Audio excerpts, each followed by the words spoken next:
그리고 저는 이 책을 읽으면서 책의 제목이 정말 파격적이라고 생각했어요. 그러니까 역사하는 사람들은요 어디 감히 역사라는 그 거대한 담론에 이 쓸모를 논하느냐. 쓸모 따위를 지금 여기다가 집어넣느냐 이거는 말이 안 된다. 그런데 역사는 여전히 쓸모가 있다.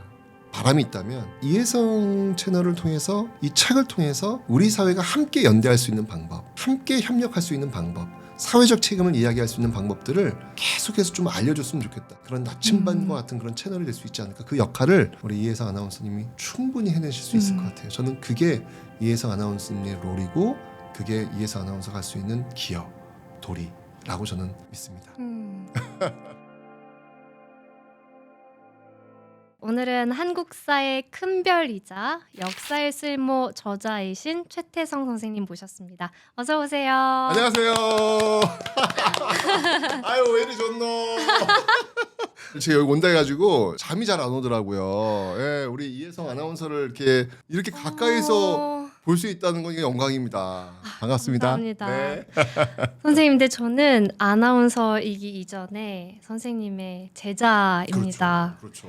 선생님이 이제 누적 수강생 700만 명이신데 제가 그중 한 명이고요. 그리고 제가 고등학교 때 선생님의 강의를 보면서 수능을 쳤던 학생이었어요. 그래서 지금 이렇게 선생님 모시고 촬영을 진행하게 돼서 진짜 영광이고 이런 날이 왔네 하는 생각이 들어요.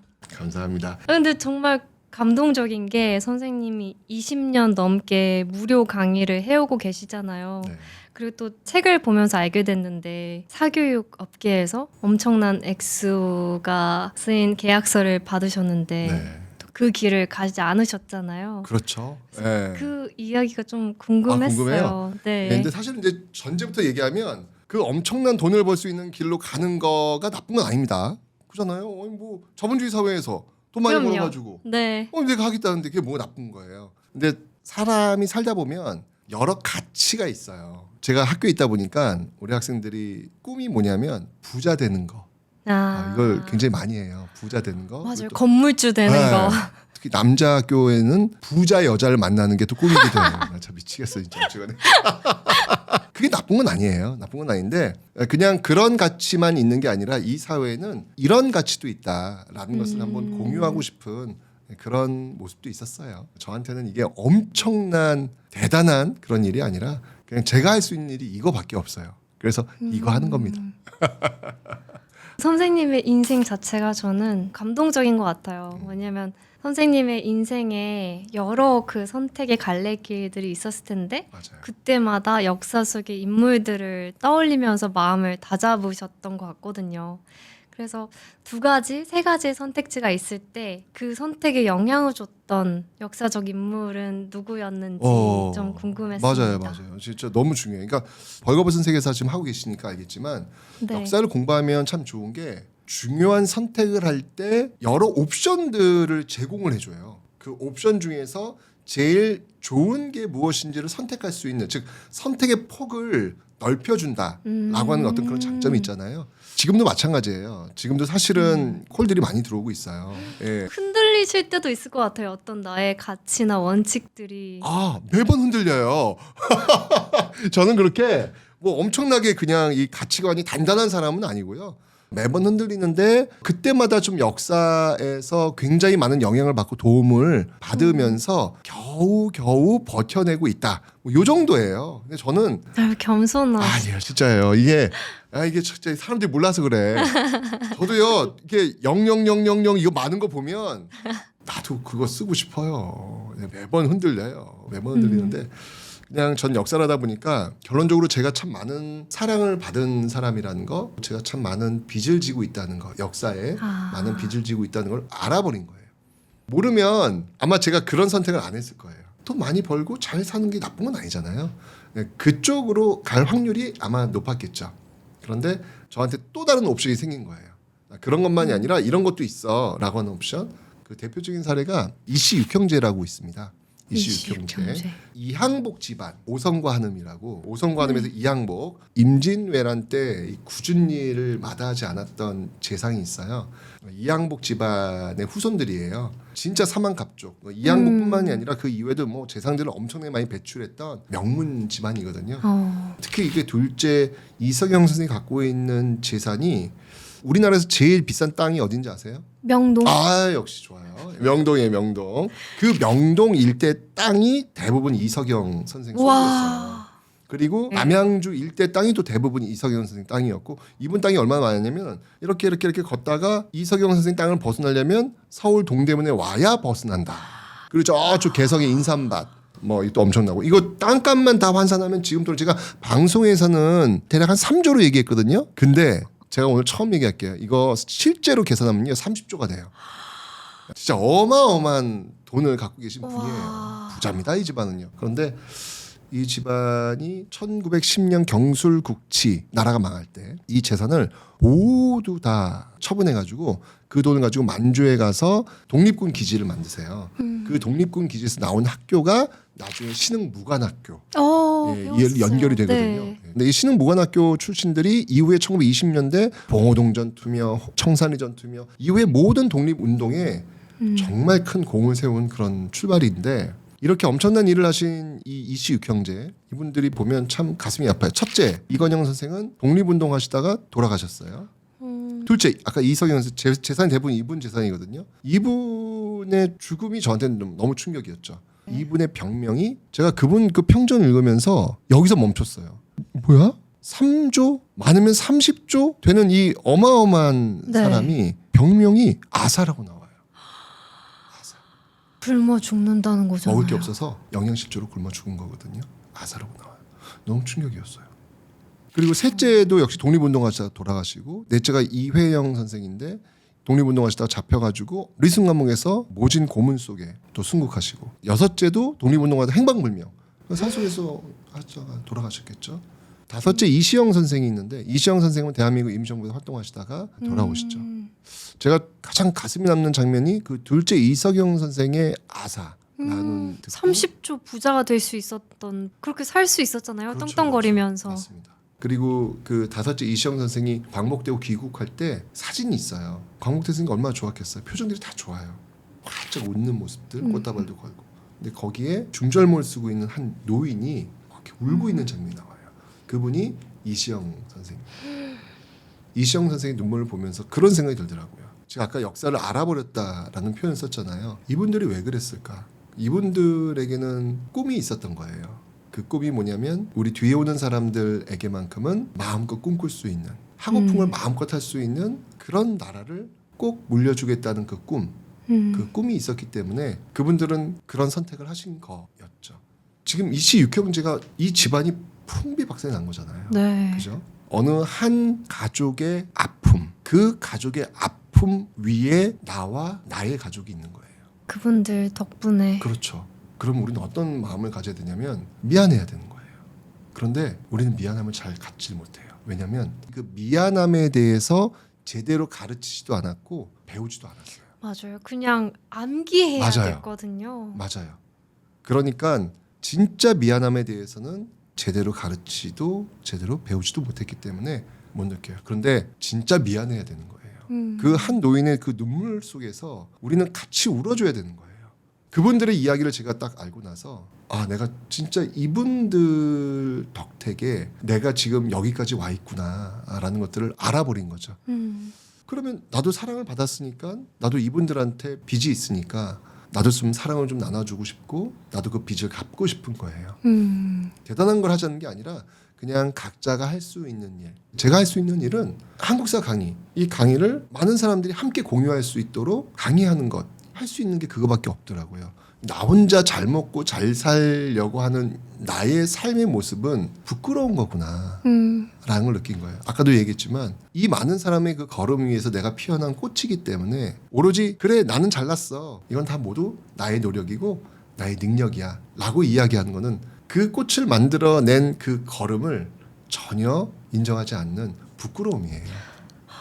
저는 진짜 이 선생님께서 역사를 배우다 보면 세상에 빚진 게 있다는 걸 알게 된다는 말씀하셨을 때 진짜 느끼는 게 많았거든요. 왜냐면 저는 평생 빚 져본 적이 없다고 생각했어요. 저는 남한테 돈을 빌려본 적이 없고 은행에서 대출을 받은 적이 없어요. 나는 빚이 없어. 근데 역사 속에서 선생님 말씀하신 대로 이회영 가족분들이 30조의 돈으로 잘 먹고 잘 살 수 있었는데 그분들이 굶주려 죽어가면서까지 조국 독립을 위해서 희생했기 때문에 제가 대한민국에 살고 있는 거잖아요.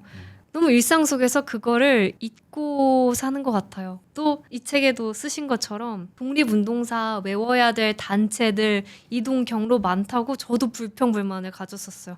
아 뭐가 이렇게 단체 이름이 비슷비슷한데 너무 많고 상해에서 뭐 만주로 왔다 갔다 하고 저도 감정이입을 못했던 거예요. 근데 선생님께서 이 책에 쓰셨잖아요. 독립운동사가 배울 게 별로 없으면 그게 무슨 역사냐. 비겁의 역사다. 그렇죠. 외울 게 많다는 걸 감사하게 생각해야 된다. 저 너무 진짜 감동스러워서 진짜 눈물이 나려고 했었거든요. 그 대목에서. 그 부분을 공부한 어느 수험생이 댓글을 달았어요. 이 일제강점기를 공부하기 전까지는 짜증이 났대요. 아, 너무 많아. 너무 겁이 나는 거예요. 복잡해. 외울 게 너무 많고 그러니까. 근데 이제 제 강의를 듣고 나서 이런 댓글을 다셨어요. 일제강점기는 외우는 파트가 아니네요. 이 일제강점기는 기억해 드려야 되는 파트였군요. 이분들을 제가 지금부터는 기억해 드리겠습니다.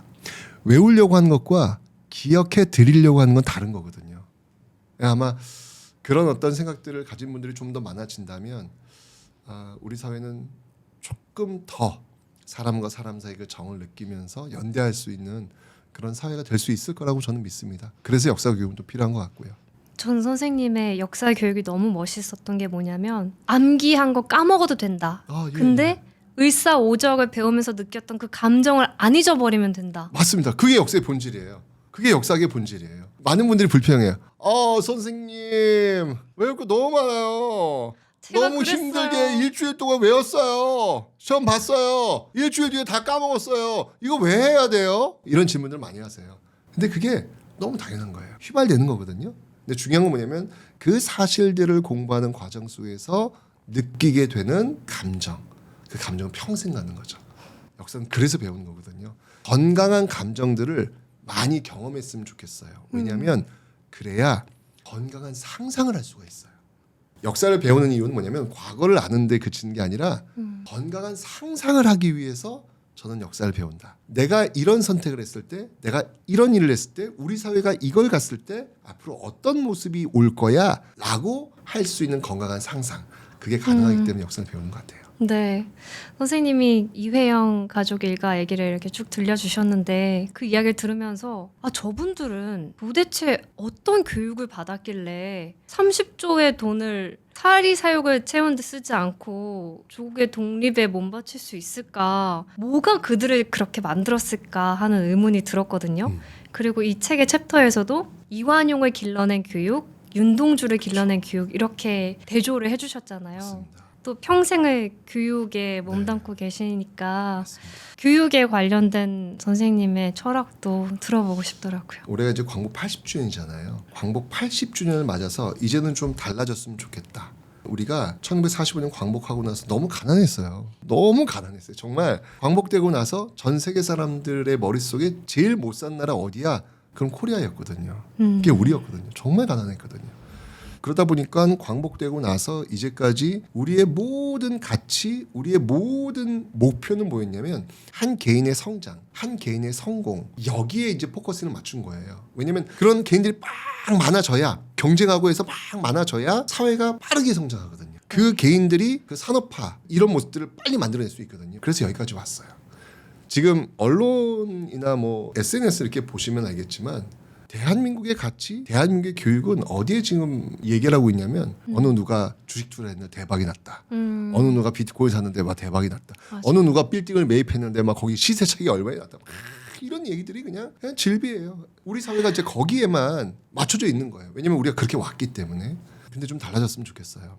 네. 선진국에서의 가치, 교육의 목표는 뭐냐면 한 개인의 성공과 성장이 아니에요. 그곳의 가장 중요한 가치는 사회적 책임이에요.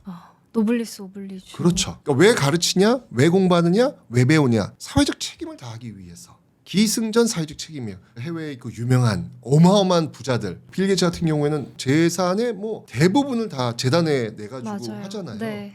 준비가 돼 있는 거예요. 왜냐하면 그 사람들은 어렸을 때 그런 교육을 받는 거예요. 이런 사회적 부를 이루는 것은 사회를 위해서 써야 된다라고 하는 사회적 책임을 늘 배우고 있는 거예요. 워런 버핏 같은 경우에도 20년 된 자동차 끌고 다니면서 그거 하고 있는 우수하게, 거잖아요. 네. 보여주고 있는 거잖아요. 근데 우리는 그런 교육들을 제대로 못한 거예요. 그래서 광복 80주년 기점으로 해서 이제는 좀 사회적 책임에 대해서 이야기할 필요가 있겠다. 내가 사회적 책임을 다하려면 이유가 있을 거 아니에요. 그 이유는 미안함인 것 같아요. 역사를 공부하면서 진짜 미안한 마음이 있어야 그 다음에 움직이는 거거든요. 네. 요즘 언론을 통해서 이렇게 보면은 최고의 학벌, 최고의 직장을 갖고 있는 사람들의 인터뷰 내용을 보면 그들이야말로 어찌 보면 사회의 리더가 될 수 있고 리더가 될 가능성이 많은 사람들인데 그 사회적 리더가 될 수 있는 사람들의 입에서 나오는 말이 내가 이 사회에 어떻게 책임을 질 것인지 내가 이 사회에 어떻게 연대할 것인지 내가 이 커뮤니티를 위해서 무엇을 해야 될 것인지를 이야기하는 게 아니라 내가 왜 손해를 봐야 되는데 내 직장이 왜 깨져야 되는데 나는 그러고 싶지 않은데 라고 하는 자기중심적인 이야기를 많이 해요. 많이 아쉬워요. 제가 그래서 얘기하는 거예요. 어찌 보면 우리는 반만년 역사 동안에 가장 많은 교육비를 지금 쏟아붓고 있어요. 어마어마한 교육비를 쏟아붓고 있어요. 그런데 제가 교직에서 21년 있었는데 학생들한테 너는 근데 왜 이렇게 공부를 해? 라고 물어보잖아요. 그럼 대부분이 대답을 못해요. 그저 할 수 있는 말이 대학 가려고요. 단군일에 가장 많은 교육비를 쏟아놓고 있는데 이야기하는 게 대학 가려고예요. 이 말은 그건 뭐냐면 우리는 엄청난 교육비를 쏟아부으면서 자기만 알고 있는 자기중심적인 그 아이들만을 키워내고 있는 또 다른 이완용을 우리 스스로 돈 내서 만들고 있는지도 몰라요. 역사에서 우린 이미 그걸 경험했잖아요. 그렇기 때문에 광복 80주년에 대해서는 미안함에 대해서 이야기할 수 있고 미안함에 대해서 배우고 가르칠 수 있고 거기에 의해서 사회적 책임까지 이야기할 수 있는 그런 어떤 교육을 이제는 좀 해야 되지 않을까라는 그런 생각이 듭니다. 그래서 매천 야록을 쓴 황현 선생이 있어요. 황현 선생이 나라가 망했을 때 음독으로 해서 돌아가세요. 근데 왜 돌아갔냐면 이 힘든 시절에 지식인 노릇하기가 너무 힘들다는 거예요. 지식인은 남들보다 공부 잘하는 사람이 아니에요. 되게 오해를 하시는데 지식인은 그만큼 많이 공부를 하고 있으니까 그만큼 책임을 져야 되는 거예요. 그게 지식인이에요. 그게 진짜 엘리트 교육인 거죠. 그렇죠. 그걸 안 하고 그냥 전교 1, 2등 와 좋은 대학교 와 좋은 직장 여기에만 우리 지금 열광하고 있는 거예요. 맞아요. 그들은요 자칫 잘못하면 정말 사회의 독버섯이 될 수 있어요. 왜냐면 머리가 너무 좋거든요. 이완용처럼 될 수 있는 거죠. 맞습니다. 그냥 예. 부자가 되는 게 꿈이면 그냥 나만 잘 살면 되니까. 그렇죠. 내가 지금 왜 공부를 해야 되고 내가 왜 이런 직업을 가져야 되는지에 대한 어떠한 사회적 책임의 어떤 고민이 없는 교육을 받았기 때문에 그런 일이 벌어질 수 있는 거거든요. 그래서 지식인이란 많이 알고 있는 만큼의 책임을 요구하는 것 그게 지식인이었고 역사 속에서의 선비 지식인들은 다 그런 고민을 하면서 살아왔음을 좀 우리가 같이 좀 공유했으면 좋겠다라는 생각이 듭니다. 제가 이 역사의 쓸모를 읽으면서 가슴이 진짜 너무 뜨거워졌던 게 이제라도 나는 그런 책임을 가지고 살아야겠다. 그리고 또 선생님은 이거를 그냥 말로만 중요하다고 하시는 게 아니라 그 고액 기부자 모임 아너 소사이어티 회원이시잖아요. 그래서 저는 그 기사를 보고 나도 돈 많이 벌어서 선생님처럼 고액 기부해보고 싶다 그런 생각을 했어요. 그 사랑의 열매 너무 멋있는 거예요. 저도 그 커뮤니티에 들어가고 싶은 거예요. 얼마 이상 기부를 해서 그게 그렇게 멋있어 보이더라고요. 저는 근데 이혜성 아나운서는 이미 많은 사람들이 바라보고 있는 그 위치에 있어요. 좋은 영향력, 그 영향력을 좀 만들어줬으면 좋겠어요. 이 채널 같은 경우에도 너무 좋을 것 같아요. 바람이 있다면 이혜성 채널을 통해서 이 책을 통해서 우리 사회가 함께 연대할 수 있는 방법, 함께 협력할 수 있는 방법, 사회적 책임을 이야기할 수 있는 방법들을 계속해서 좀 알려줬으면 좋겠다. 근데 원래 책이라고 하는 것은요. 그런 목적성을 갖고 탄생하게 되어 있어요. 어떤 책이든 그런 목적성이 없는 책은 존재하지 않는다고 저는 확신합니다. 그렇기 때문에 그런 것들을 잘 캐치를 해서 이렇게 알려주시면 그런 나침반과 같은 그런 채널이 될 수 있지 않을까. 그 역할을 우리 이혜성 아나운서님이 충분히 해내실 수 있을 것 같아요. 저는 그게 이혜성 아나운서님의 롤이고 그게 이혜성 아나운서가 할 수 있는 기여, 도리라고 라고 저는 믿습니다. 선생님의 말씀을 들으면서 또 생각난 챕터가 제가 너무 좋았던 챕터가 꿈은 명사가 아니라 동사여야 한다 하면서 예시로 든 게 박상진이라는 인물이었거든요. 박상진이란 인물도 판사 시험에 합격해서 이미 법관으로 발령이 났는데 그걸 때려치고 독립운동을 했잖아요. 네. 내 꿈은 판사가 아니라 세상에 기여하는 정의가 살아있으면 보여주고 싶은 판사가 되려는 거지 나만 잘 사는 판사가 아니었단 맞습니다. 말이에요. 맞습니다. 그래서 박상진은 그 판사를 때려칠 수 있는 선택을 했었던 거고 맞습니다. 의사가 돼야지 변호사가 돼야지 근데 어떤 변호사가 돼야지 그 앞에 수식어가 빠져 있었던 거예요. 직업을 우리는 꿈이라고들 생각을 해요. 왜냐하면 우리 사회가 아까도 말씀드렸지만 너무 가난했어요. 그러니까 빨리빨리 한 개인이 어떤 직업을 가지고 성공하고 성장하는 것만을 우리는 포커스에 맞춰서 왔기 때문에 두 번째 질문을 안 해요. 너는 그럼 그 직업을 가지고 우리 사회에 어떤 기여를 할 거야? 라고 하는 질문이 없는 거예요. 거기까지 가지 못한 거예요. 선진국은 그 다음 질문을 한다고요. 근데 우리는 그런 질문이 없었던 것이죠. 그러니까 대부분이 그냥 그 직업을 얻기 위해서 대학을 가야 되는 것. 그게 바로 공부하는 목적이 되는 건데 박상진 선생님을 보면서 참 놀란 게 뭐냐면 이분은 엄청난 학벌을 가지고 계신 분이에요. 선비에서 근대 학문까지 받고 최고의 직업을 갖게 된 그런 분인데 이런 분들이 직업을 갖게 된 이유, 그런 꿈을 갖게 된 이유가 명사가 아니었다는 얘기죠. 판사가 아니었다는 얘기죠. 그 판사가 되어서 도대체 뭘 할 건데에 대한 그 질문을 끊임없이 해오면서 삶을 살아오셨던 분들. 저는 이런 분들의 이야기를 우리가 적극적으로 좀 알릴 필요가 있겠다. 역사 교육은 바로 이런 분들의 삶의 향기를 이게 역사 교육이 향기가 없어요. 역사 교육이 향기가 없어 이게. 이분들이 그 끈적끈적한 냄새도 다 맡아가면서 가야 되는데 그냥 무조건 건조하게 외워가는 그런 어떤 죽어있는 모습이었거든요. 저는 한 사람의 인생처럼 아름다운 그림은 없다고 저는 믿습니다. 누구나 다 치열하게 살잖아요. 그 치열함은 곧 아름다움이거든요. 근데 역사는 그 사람들의 이야기를 모아놓은 건데 그 치열함이 사라졌어요. 그 아름다움이 없어요. 그 향기가 없어요. 그러니까 역사는 이게 아니거든요. 제가 얘기했지만 역사는 사람을 만나는 인문학이라고 했잖아요.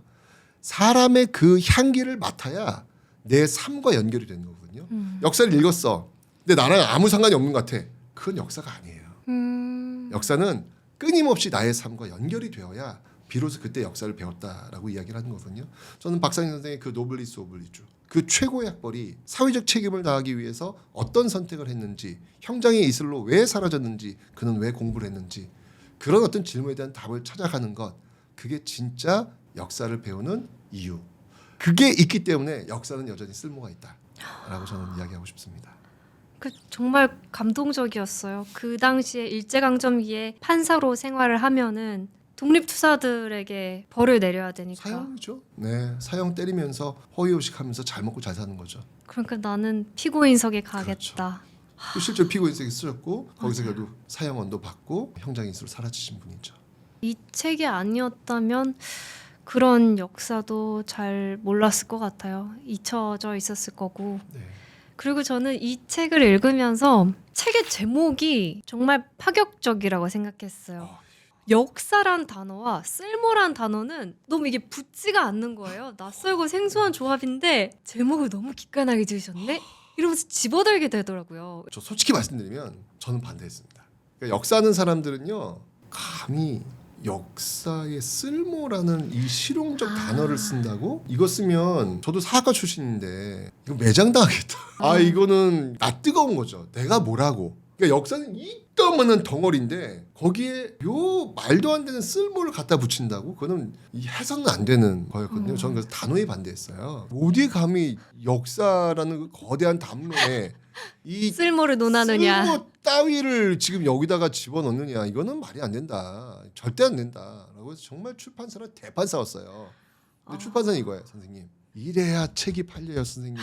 선생님, 이래야 일단 집어들어요. 선생님. 그러는 거야. 선생님 아무리 잘 써봐야, 내용 아무리 좋아봐야 이게 매력적이지 않으면 보질 않아요. 선생님. 그래서 계속 이 제목 정하는데 한 달 걸렸나요? 그렇게 이게 이제 초대박 베스트셀러가 되고 그러니까요. 다시 역사의 쓸모까지 그러니까요. 나오게 됐네요. 네. 그런 건 있었어요. 제가 쓸모라는 단어를 쓸 용기는 없었지만 역사는 여전히 쓸모가 있다. 역사는 행복하게 사는 법을 알려주는 과목이라고 저는 생각을 하고 있거든요. 그래서 그런 내용들을 좀 담고 알려주고 싶었어요. 근데 저는 이 책이 너무 좋았던 게 기존에 제가 봤던 역사책들은 어떻게든 지식을 쉽고 재밌게 전달하는 데 초점이 맞춰져 있다면 이 책은 말씀하신 대로 사람, 인물에 집중을 하면서 그 인물의 스토리에서 어떻게 내 삶과 맞닿는 부분들을 찾을 수 있는지 어떻게 이 현재와 연결이 되는지를 제대로 짚어주셨거든요. 그래서 다른 역사책들이랑 너무 달랐어요. 이 책은 진짜 제발 한 번만 읽어보세요 라고 하고 싶은 역사책이었거든요. 와 진짜 정말 작가의 의도를 너무너무 속속이 알고 계신 건데 그거는 진짜 진정성 있게 읽어주신 거거든요. 너무너무 감사해서 제가 이런 말씀을 드리는 거예요. 그렇게 소개됐으면 좋겠어요. 누군가의 어떤 삶에 치유해 줄 수 있는 비 올 때 그냥 아무 소리 하지 않고 그냥 옆에 이렇게 우산 들어주는 사람, 이야기하지 않지만 그냥 있어줌으로 인해서 내가 살아낼 수 있는 힘을 얻을 수 있는 그 존재. 저는 그 존재로서의 책이 있었으면 좋겠다라는 생각이 드는데 그런 책들을 좀 많이 읽어주시고 소개해 주시면 감사하겠습니다. 네. 이 책의 제목이 역사의 쓸모인데 부제는 단 한 번뿐의 인생 어떻게 살 것인가 딱 그 문장인 것 같거든요. 맞아요. 그래서 우리 삶의 방향성에 대해서 논하는 책이라고 생각했어요. 물론 역사 책이기는 하지만 저는 초, 중, 고를 지나면서 사실은 아무 생각이 없었어요. 진짜 백지였어요, 백지. 근데 백지였는데 역사를 공부하면서 비로소 처음으로 어떻게 살 것인가에 대한 고민을 하게 됐어요. 그 질문을 해야 되는 거더라고요. 저는 아무 생각이 없었던 사람이에요. 선생님 저 그게 궁금했어요. 사학과에 진학하시고 나서 대학교 1학년 때 본 5.18 민주화 운동 영상이 네. 굉장히 큰 충격을 맞아요. 줬다고. 저는 솔직히 말씀드리면 여기 있어 단어 속에 잠긴 세계 끝없는 여행이 시작돼 나는 책을